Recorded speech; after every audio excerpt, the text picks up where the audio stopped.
सलाहुद्दीन पूरा नाम सलाहुद्दीन यूसुफ इब्न अय्यूब 12वीं सदी के दौरान रहने वाले एक मुमताज तारीखी शख्सियत थे। वो एक फौजी रहनुमा और सियासतदान के तौर पर अपने किरदार के लिए मशहूर है, खास तौर पर सलीबी जुम्बों के दौरान मशरक वस्ता में उनकी कोशिशों के लिए। सलाहुद्दीन 1137 में तकरीब में पैदा हुए, जो कि आजकल का इराक है।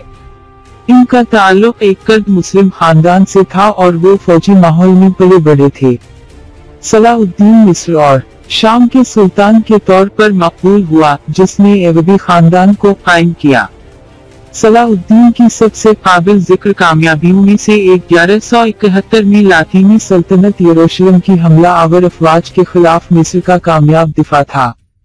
इस फतह ने उसे अपनी ताकत को मुस्तहकम करने और अपनी हुक्मरानी कायम करने का मौका दिया।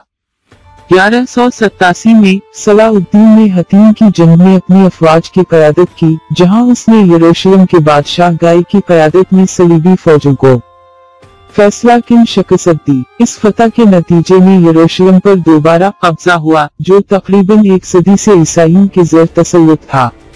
अपनी फौजी कामयाबियों के बावजूद सलाहुद्दीन अपनी बहादुरी और अपने दुश्मनों के एहतराम के लिए जाना जाता था। उसने अक्सर सलीबी अफवाज के सामने हथियार डालने की फराख्तिलाना शराइत पेश की और शहरियों को बहिफाजत कब्जा शुदा शहरों से निकलने की इजाजत दी। एक मुंसिफ और मज़ज़ हुक्मरान के तौर पर सलाहुद्दीन की शोहरत ने उसे अपने मुखालिफिन से भी इज्जत बख्शी। सलीबी जंगों के दौरान सलाहुद्दीन की फौजी मुहिम्मात ने इन्हें मुस्लिम दुनिया और मगरबी यूरोप दोनों में एक अफसानवी शख्सियत बना दिया।